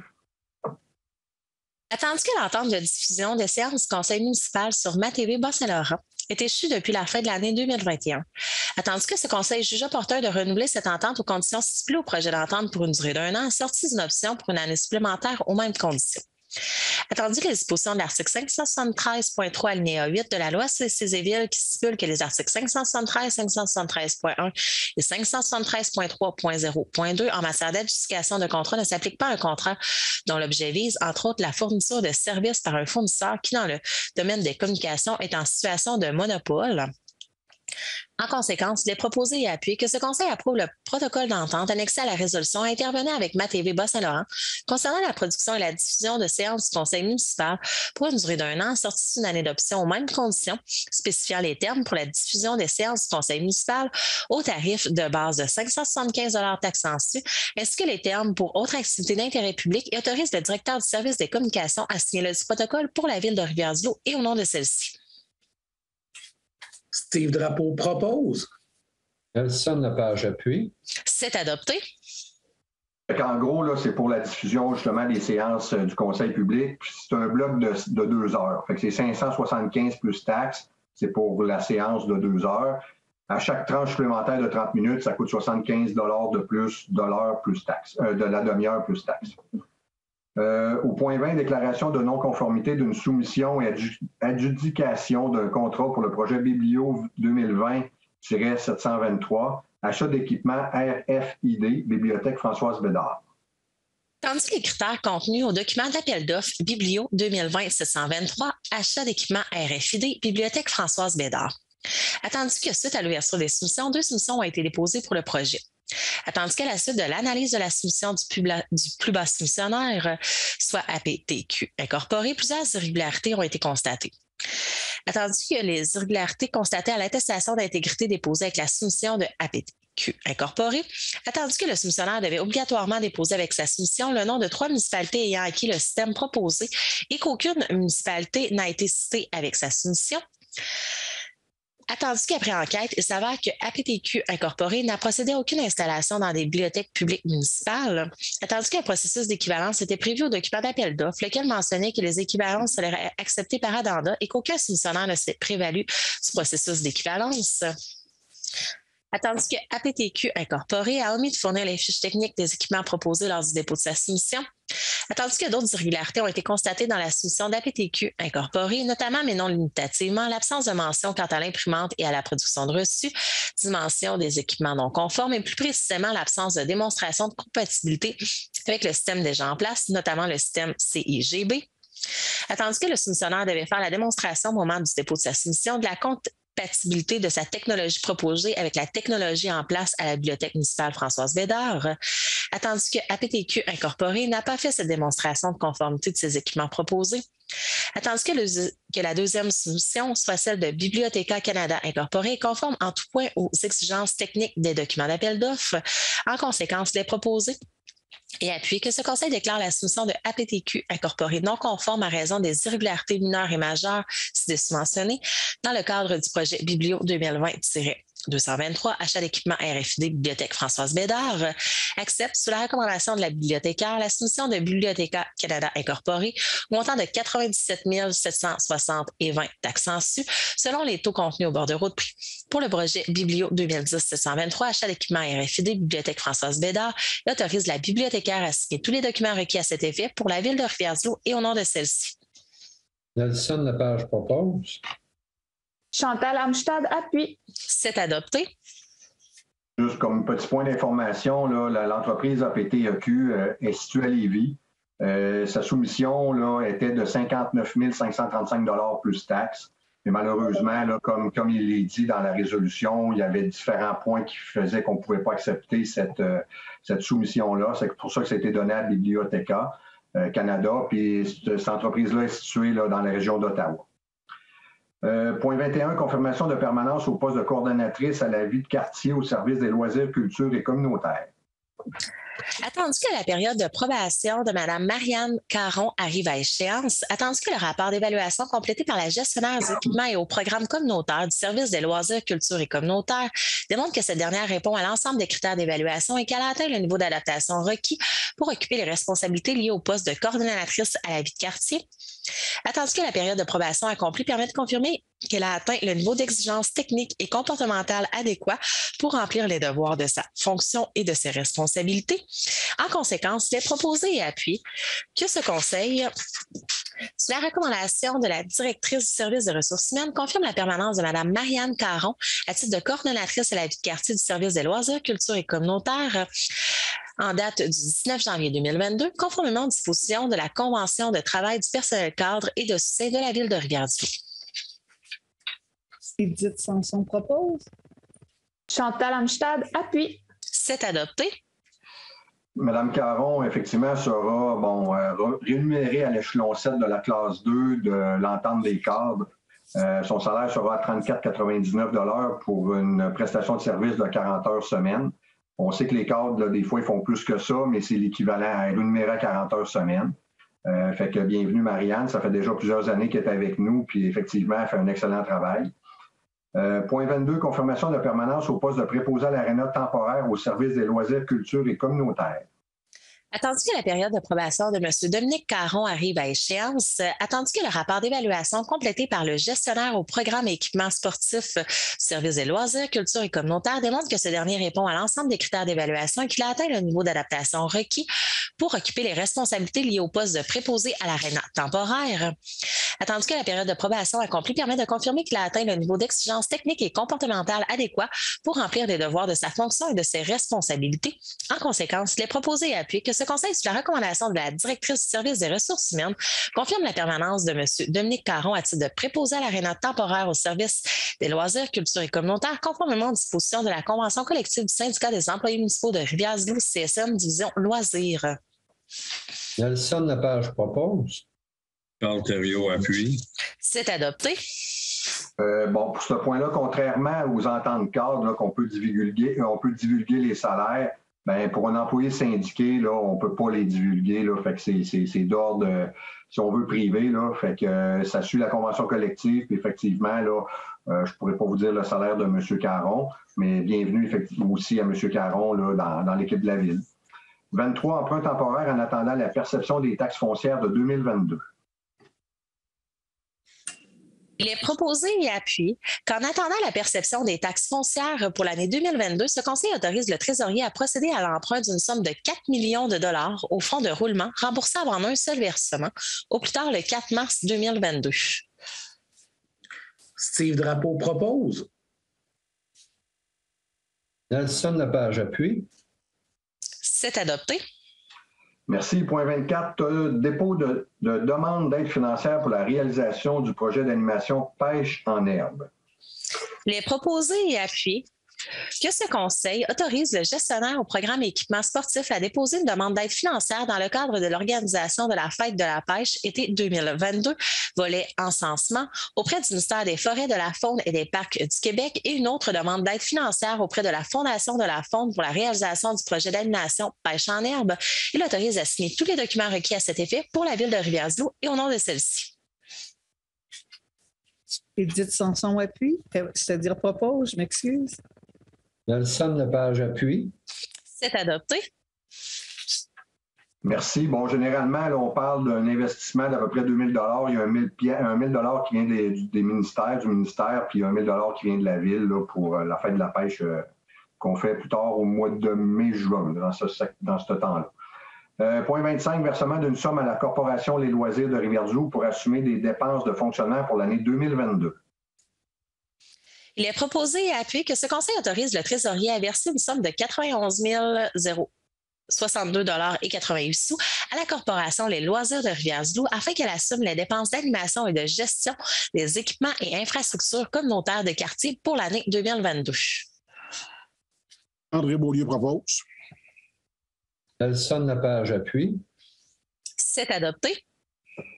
Merci. Point 26, versement d'une contribution financière de fonctionnement à la Corporation de gestion des terrains sportifs de la Commission scolaire de Rivière-du-Loup pour l'année 2022.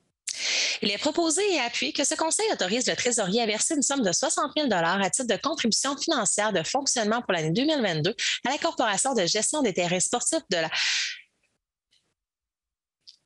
la Commission scolaire de Rivière-du-Loup.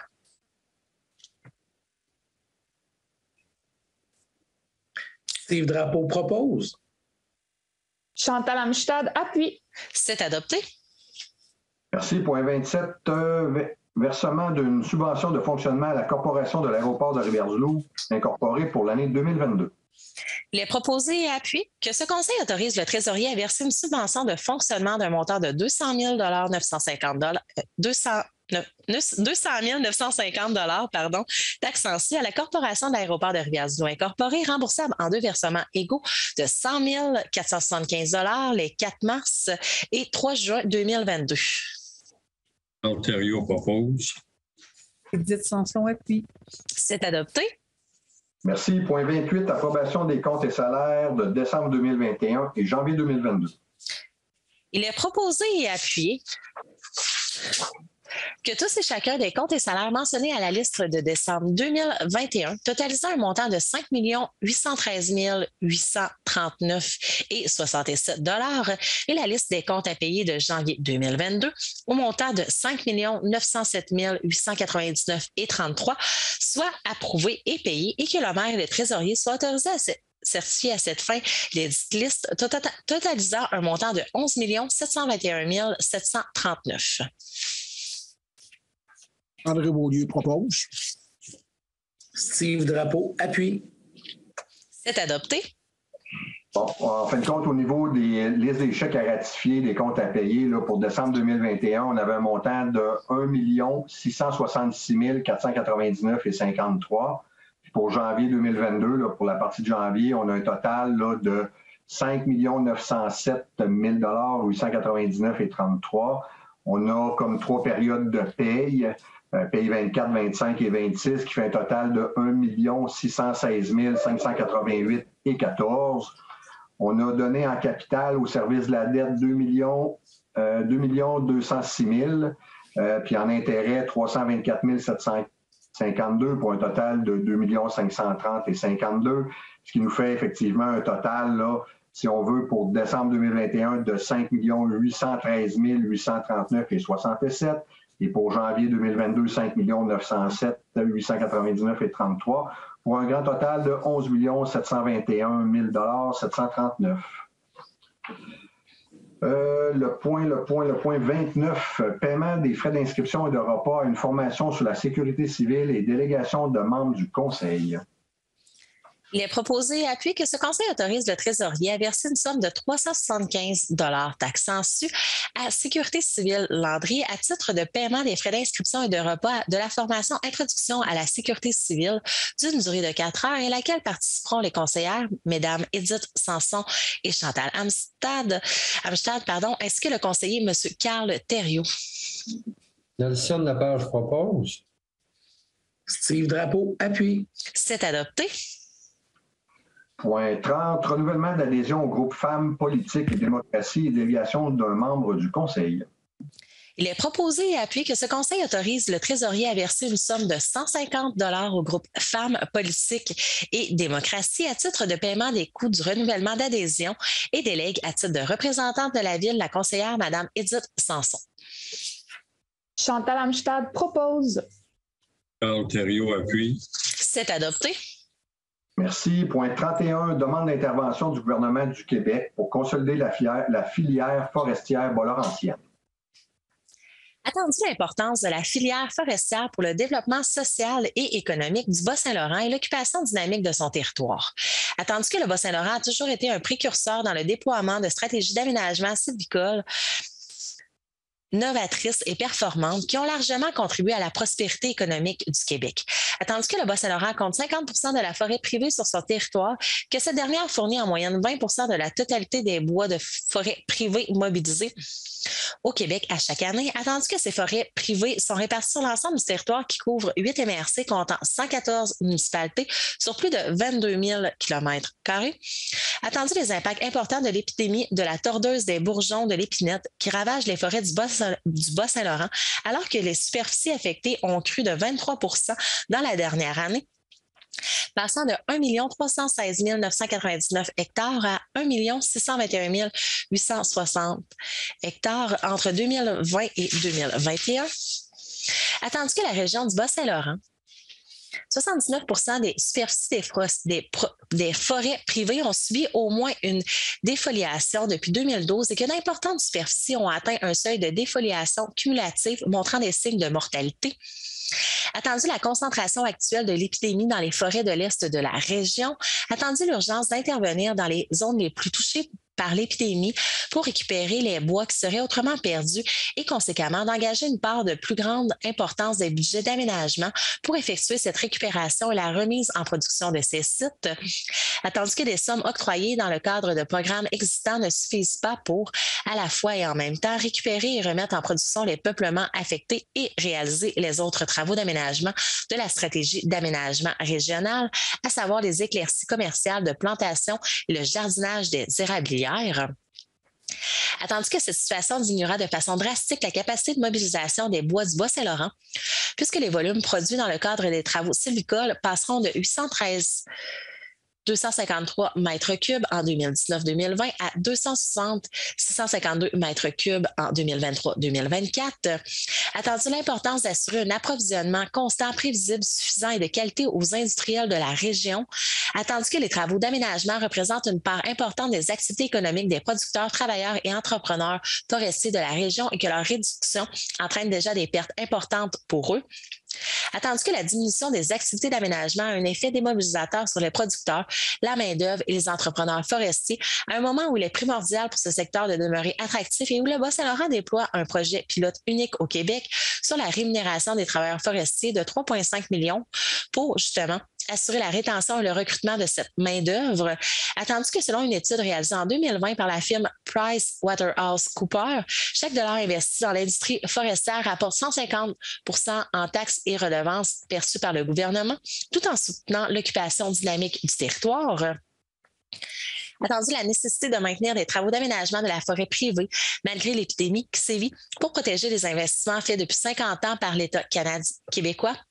Attendu que le premier ministre du Québec a clairement indiqué sa volonté de maximiser l'impact économique de la filière forestière dans la stratégie de développement économique du Québec et que le manque de soutien financier pour optimiser la production de la forêt Saint-Laurentienne compromet l'atteinte des objectifs formulés par le gouvernement, attendu que la réalisation des travaux d'aménagement prévus, combinés à la récupération et la remise en production des peuplements affectés, permettrait d'accroître les volumes de bois mobilisés du Bas-Saint-Laurent et de transformer une situation critique en opportunité d'affaires. Tandis que les partenaires de la table de concertation sur la forêt privée du Bas-Saint-Laurent ont présenté des solutions chiffrées et concrètes pour redresser la situation et maximiser la contribution de la région à la stratégie nationale de production du bois, tandis que les partenaires de la table de concertation sur la forêt privée du Bas-Saint-Laurent ont multiplié les démarches des représentations auprès du ministère des Forêts, de la Faune et des Parcs sans obtenir de réponse satisfaisante à leurs propositions. En conséquence, il est proposé et appuyé que ce Conseil demande au gouvernement du Québec une aide immédiate de 2 millions pour consolider la filière forestière bas-laurentienne et réaliser un minimum de travaux d'aménagement en forêt privée en 2021-2022. Demande au gouvernement du Québec une majoration moyenne de 4,7 millions de dollars du budget régional pour permettre la récupération et la remise en production des peuplements affectés, tout en maintenant les investissements dans les travaux d'aménagement pour les 4 années suivantes, 2022-2023 à 2025-2026. Demande au gouvernement du Québec d'inscrire la majoration du budget régional d'aménagement forestier en forêt privée au Bas-Saint-Laurent dans le prochain budget provincial.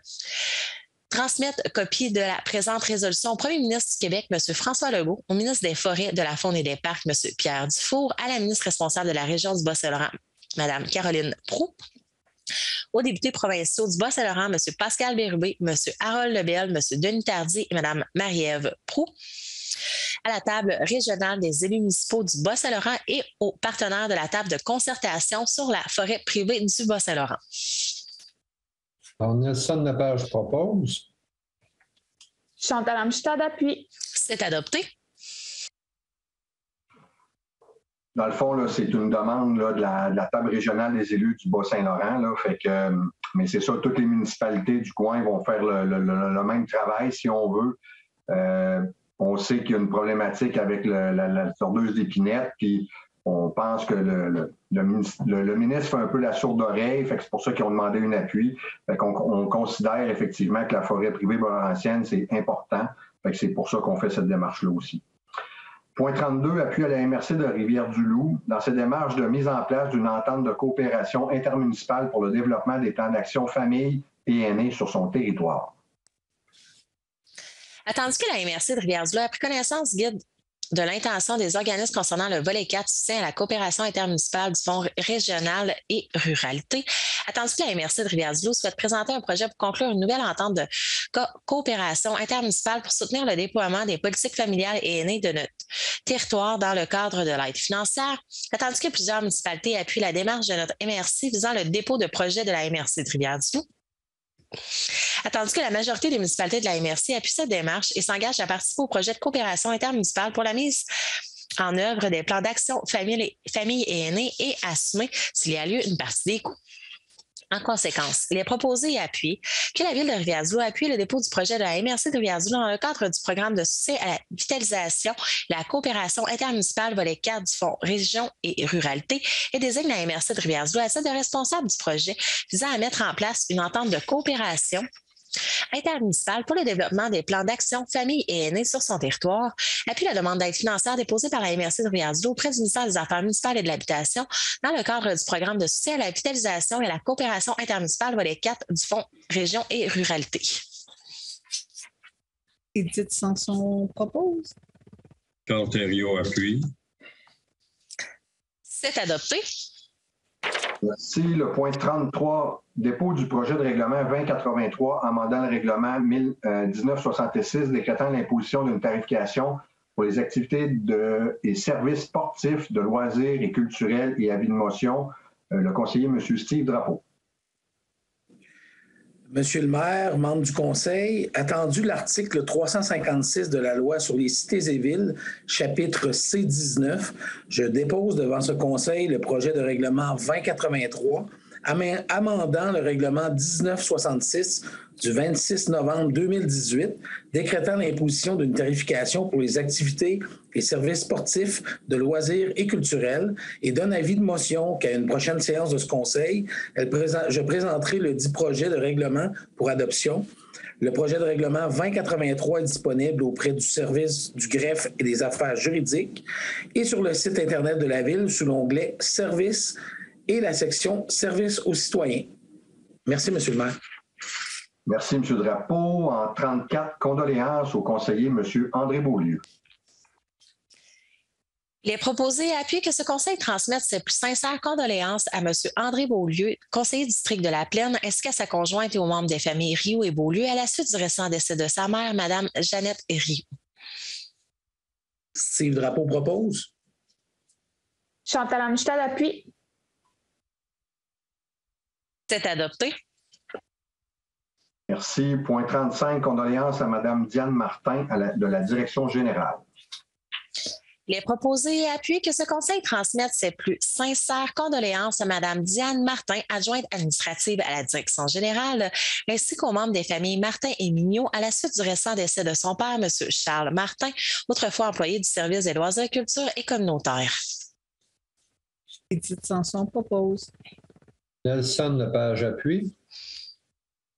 C'est adopté. Merci. Point 36, condoléances à M. René Caron du service technique et de l'environnement. Il est proposé et appuyé que ce conseil transmette ses plus sincères condoléances à M. René Caron, journalier au service technique et de l'environnement, ainsi qu'aux membres des familles Thériault et Caron à la suite du récent décès de sa mère, Mme Béatrice Thériault. Nelson Lepage propose. Charles Thériault appuie. C'est adopté. Fait qu'on s'est rendu à la période de questions. Je sais, M. Lagacé, bon, on avait eu des questions là, suite à la dernière séance, je pense que c'était le 20 décembre. C'était M. Levasseur qui avait envoyé des questions, si je ne me trompe pas. Je dis que c'était le 14 décembre, la dernière fois où on était en présence. M. Levasseur avait posé une question dont je ne savais pas la réponse, puis on lui avait dit qu'on reviendrait. Dans le fond, ce qu'il demandait, c'est la conversion au DEL des équipements d'éclairage municipaux installés en bordure des routes du ministère des Transports. On parlait de combien de luminaires, puis où ils étaient localisés. Que je vous laisse répondre, je vous ai transmis la réponse. Oui, effectivement. Écoutez, il y a 5 endroits, là. On a sur la route 132, de la rue Fraser à l'ouest jusqu'à l'ouest de la rue du Cran Rocheux. Là. C'est un petit peu avant le pont, si on veut. Là. On aurait 9 lampadaires qui seraient là, 9 lumières. Après ça, on a sur la route 132 aussi, boulevard Cartier après la Bretelle, jusqu'à la route de Lens au Percy. À cet endroit-là, il y en aurait 48 luminaires. Après ça, la rue Hayward, on parle de 28. Sur le boulevard industriel, la voie de contournement là, vers la route 191, on parle de 2. Sur la route, après ça, on aurait 7 sur la route 291, qui nous fait un total là, de 94 luminaires. Parfait, merci beaucoup. L'autre question qu'il avait demandé, c'était de savoir où on en était rendu avec la collecte des matières organiques dans les ICI, là, les industries, commerce et institutions, commerce et industrie. Oui. Où est-ce qu'on en est rendu à ce niveau-là, aussi au niveau des multilogements? Bon, les informations que j'ai au niveau des ICI, tous ceux qui avaient des intérêts, ça a été démontré, c'est tout OK. Là. La plupart là, des industries, commerces et institutions, ça a tout été fait, sauf qu'il reste 2 points majeurs. Puis d'ailleurs, conseiller Drapeau en a parlé au dernier plénier. Là. Le centre hospitalier ne font pas la récupération là, avec le bac brun, puis l'hôpital Saint-Joseph. Fait que ça va être effectivement là, un dossier qu'il va falloir qu'on travaille, là, peut-être plus au niveau politique, mais écoutez, on fait des démarches avec les gens du site du Bas-Saint-Laurent pour les sensibiliser. Puis c'est bien évident qu'on aimerait ça avoir le matière. Là. Puis au niveau des logements, là, on parle de logements de 1 à 8 logements, c'est OK, c'est fait, ils peuvent tous faire la récupération. Après ça, de 9 logements et plus, bien, c'est sur des bases volontaires. C'est sûr qu'il y en a qui ont embarqué, mais c'est pas tout le monde qui l'a fait. Là, les propriétaires, des fois, ils lancent la balle. Bon, les locataires, c'est qui va s'occuper du bac, de nettoyer ou peu importe. Fait que ça, c'est pas encore tout finalisé. Mais par contre, on a 2, si on veut, 2 bâtiments à condominium, entre autres les verrières qui, eux, le font. Puis aussi, là, les condos, là, les seniors là, qui sont en bas de la côte Saint-Pierre, là, dans ce secteur-là, là, qui, eux aussi, font la récupération du bac brun. Parfait, merci. On passe maintenant à la séance du 20 décembre 2021, toujours de M. Daniel Levasseur. Dans le traitement des égouts qui passe de 185 $ à 220 $, est-ce que le système Actiflo est celui de la compagnie Veolia? Oui, effectivement, c'est dans la tarification, puis c'est avec Veolia. Oui, M. Levasseur, c'est en plein ça. Dans cette même séance-là, bonsoir, puis c'est des questions qui sont rentrées après qu'on ait levé la séance, mais on avait dit aux gens que même s'ils rentraient après, on les présenterait en public. Donc, c'est ce qu'on fait, on s'exécute. Donc, le contrat de location avec la Sûreté du Québec de Rivière-du-Loup vient à échéance en 2022. Est-ce qu'on a commencé les négociations de renouvellement? Pour ce que j'en sais, M. Levasseur, non, pour la simple raison que ce n'est pas la Ville qui négocie directement avec la Sûreté du Québec, c'est la MRC. Je n'ai pas été capable d'obtenir l'information exactement si la MRC avait commencé les démarches, puis si oui, ça en était rendu où. Écoutez, je ne le sais pas. Je sais qu'on a fait des appels là, dans les derniers jours, puis je ne sais pas si M. Lagacé a eu des nouvelles aujourd'hui. Non, malheureusement, j'ai pas eu de retour d'appel de la MRC, mais écoutez, on va investiguer puis on reviendra avec la réponse. C'est ça ce qu'on va faire, M. Levasseur. On vous reviendra ultérieurement. Là, on va vérifier auprès de la MRC. Question qui nous est arrivée aujourd'hui. Mais c'est hors ordre du jour. Je pense que je vais passer celle de l'ordre du jour si vous êtes d'accord, puis on reviendra tout à l'heure. Donc, une première qui nous provient de M. Levasseur sur le point 14 de l'ordre du jour, lorsqu'on a parlé de la cession du terrain du lot numéro 6 469 931. M. Levasseur demande s'il y a eu une demande de soumission ouverte à tout le monde pour ce terrain. Est-ce que vous voulez répondre ou je réponds? Ben, écoutez, ce que j'en sais, non. Il n'y a pas eu. Dans le fond, c'est le projet, là, comment vous l'appelez, le Village Vert. Village Vert. Dans le fond, c'est la voie ferrée, je pense, qui traversait ce terrain-là. C'est tout ça, M. Lagacé? Oui, effectivement, l'ancienne voie ferrée qui a été cédée à la Ville de Rivière-du-Loup traversait le projet et le prix qui a servi aux fins de la transaction, parce que la Ville doit vendre ses propriétés à titre onéreux. Donc, on a fixé le prix à partir de la valeur des terrains dans ce secteur-là. C'est comme ça qu'on a établi le prix de vente. OK, merci. L'autre question qui est arrivée, toujours en lien avec l'ordre du jour, à l'article 19, la demande de M. Levasseur, c'était concernant le renouvellement de contrat avec MaTV. Quels sont les codes d'écoute sur MaTV Bas-Saint-Laurent pour renouveler son contrat? Écoutez, je vais me permettre de répondre, si vous permettez, M. Bastille. Durant comme je peux parler directement avec MaTV pour gérer toute la séance, etc., donc j'ai posé la question, puis ils n'ont pas de code d'écoute pour la transmission de la séance comme telle.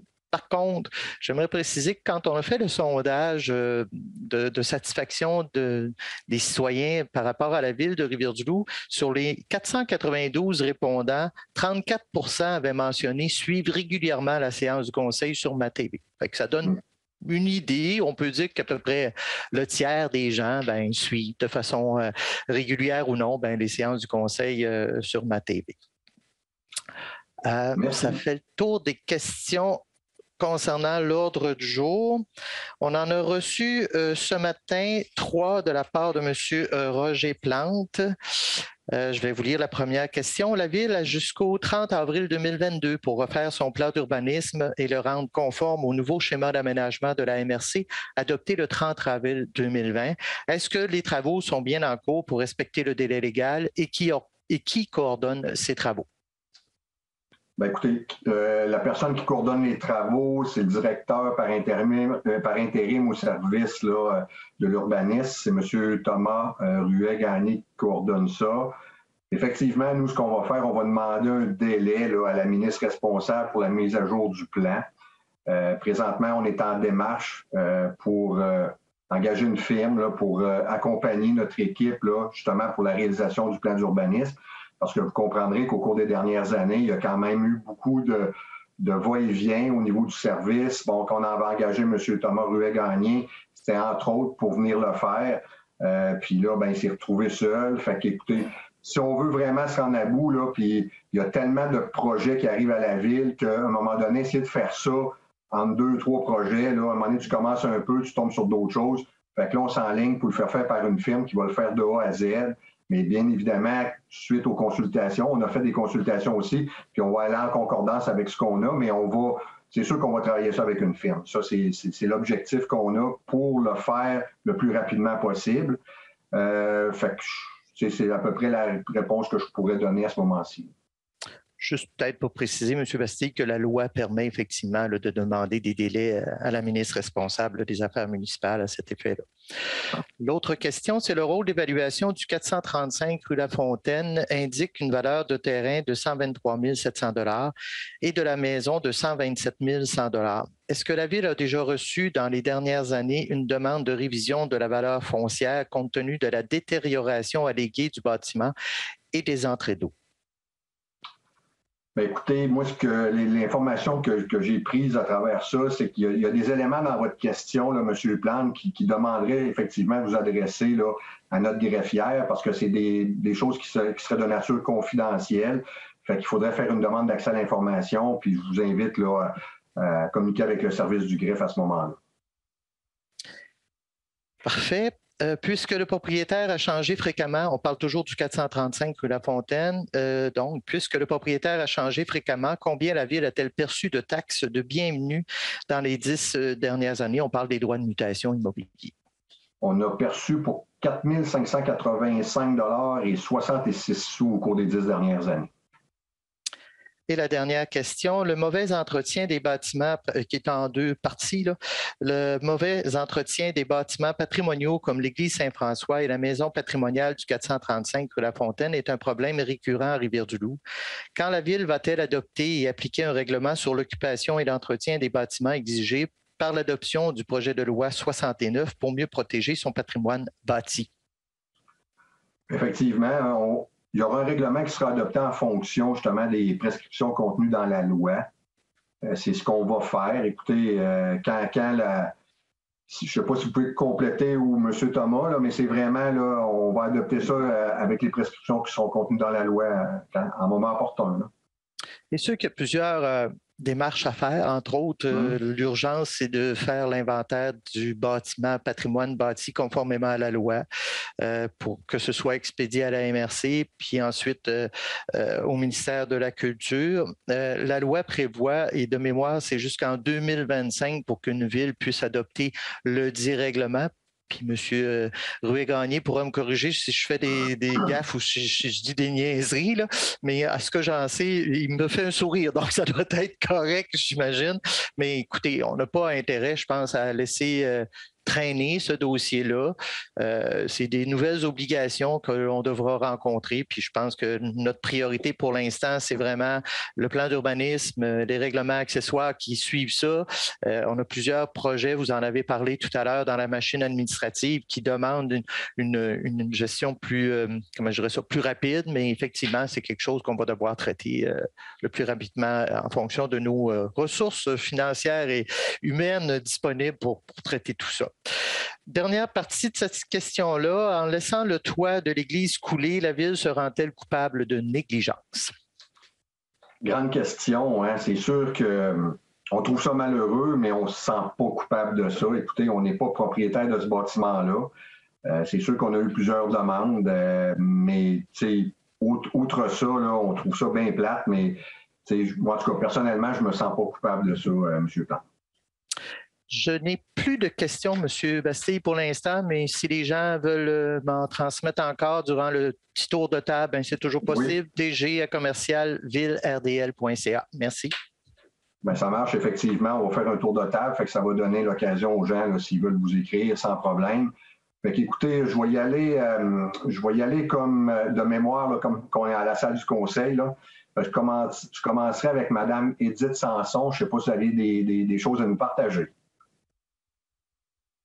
Comme c'est la première rencontre pour le mois de janvier, la première de l'année 2022, donc bonne année à tous et gardons espoir que l'avenir dans les prochains mois saura nous donner davantage d'ouverture pour rencontrer ceux qu'on aime. Bonne fête de soirée à tous. Merci, Mme Sanson. Monsieur Lepage, Nelson. Non, M. Bastille, tout est sous contrôle dans mon secteur. Merci. Ça marche, merci beaucoup. Conseiller Drapeau. Oui, M. le maire, merci beaucoup. D'emblée, je vais souhaiter également une bonne année 2022 à tout le monde. C'est la première fois qu'on s'adresse aux gens directement. Donc, de la santé, de la persévérance avec la pandémie qui perdure, puis de la vaccination aussi. On va vous souhaiter ça pour qu'on puisse passer au travers. Alors, moi, j'avais un point spécifique ce soir à vous parler. C'est le parc des Balancines, qui fait partie des coups de cœur de la Commission de toponymie du Québec. Alors, on est chanceux. On est les représentants du Bois-Saint-Laurent, Rivière-du-Loup avec ce parc-là. Donc, nommé officiellement cet automne le parc des Balancines de la rue Wilfrid-Laurier, vient tout juste d'être sélectionné par la Commission de toponymie comme l'une de ces 12 appellations coup de cœur au Québec, parmi l'ensemble des dénominations transmises en 2021. Québec Sim, bien connu, qui ramène au monde de l'enfance, mais également au plaisir de se balancer à tout âge dans les balançoires ou bancs berçants des parcs. La balancine est aussi et surtout un terme de navigation où il désigne de petits cordages pour hisser les voiles de navire. Pour le comité de toponymie de la ville, l'appellation Balancine était donc à la fois un clin d'œil à la vocation intergénérationnelle des lieux et à l'environnement immédiat du parc, situé à un jet de pierre du secteur résidentiel aux dénominations maritimes et à 2 pas du fleuve lui-même. Alors jusque-là, le parc avait, avec chalet de service, patinoire, jeux d'eau, module de jeu et terrain sportif du parc quartier, était officieusement désigné par quartier, ce qui rendait justement sa localisation difficile pour les nouveaux résidents, les visiteurs, les livreurs et ainsi de suite. Alors, ce qui est important de vous dire, vous le voyez à l'écran présentement, il y a un vote du public, donc on fait partie des 12 coups de cœur au Québec. Évidemment, pour pouvoir remporter le premier prix, on a besoin de vous à la maison, donc on vous invite à aller sur le site web toponymie.gouv.qc.ca. Alors, un vote, comme je disais tantôt, est en cours jusqu'au 3 février pour, d'autre part, déterminer la le toponyme, coup de cœur, coup de foudre du public parmi les 12 coups de cœur décernés par la commission. Donc, les citoyens des Rivières-du-Loup, mais aussi toute la région, sont invités à aller voter en grand nombre. Je répète, le site web toponyme.gouv.qc.ca. C'est tout, M. le maire. Merci beaucoup, M. Drapeau. Effectivement, là, ça serait très apprécié que nos citoyens puissent aller voter. Après ça, Mme Chantal Amstad. Oui, merci, M. le maire. En fait, tout simplement, souhaiter la bonne année à vous tous, chers collègues, à notre équipe aussi, à la Ville et à l'ensemble des citoyens. Donc, la santé d'abord et avant tout. Et voilà, c'est tout pour moi. Merci, Chantal. Monsieur le conseiller Carl Thériault. Votre micro, M. Thériault. Carl, s'il te plaît, ton micro est fermé. On n'est pas habitué à l'audiovisuel en direct. Bonne et heureuse année, M. le maire, consoeurs et collègues, et à tous les citoyens et citoyennes de Rivière-du-Loup. Et je vais aller sûrement me balanciner cet été, au printemps. Peut-être même je vais m'essayer cet hiver s'il y a un accès possible. Et effectivement, comme tu le disais, Steve, ça nous rappelle de très beaux souvenirs, de très belles dénominations. Et je vais aller faire ma part pour me balanciner bientôt. Bonne fin de soirée. Merci, Carl. Conseiller André Beaulieu. Oui, M. le maire, bonne année à tout le monde. Puis, on ne lâche pas, on va voir la fin de la pandémie, on va pouvoir se rencontrer. Oui, effectivement, merci beaucoup. Monsieur Lagacé, est-ce qu'il est rentré d'autres courriels depuis notre petit tour de table? Absolument pas. Il n'est rien rentré à l'image de tout le monde. Je pense que je vais souhaiter à tous aussi une très belle année 2022, de la résilience, parce que ça en prend beaucoup, puis de la solidarité aussi. Je pense notamment à la santé mentale, de prendre le temps de jaser, de s'informer de nos proches, de nos voisins, comment ils vont, en respectant la distanciation sociale. Ça va de soi, mais c'est important. On sent que cette lourdeur-là. Alors, je souhaite à tout le monde de trouver du support, de l'aide et du réconfort lorsqu'ils en ont besoin. Et je souhaite à tous une bonne fin de journée en remerciant particulièrement Thomas Ruet-Gagné qui est resté tout le long de la séance au cas où il y aurait des questions, puis ma collègue Caroline Desjardins qui est toujours là puis qui fait un excellent travail. Merci beaucoup. Bonne fin de journée. Bien, merci à tous. Écoutez, sur ces bons mots, je vous souhaiterais une bonne fin de soirée puis au plaisir de se revoir prochainement. À la prochaine. Au revoir.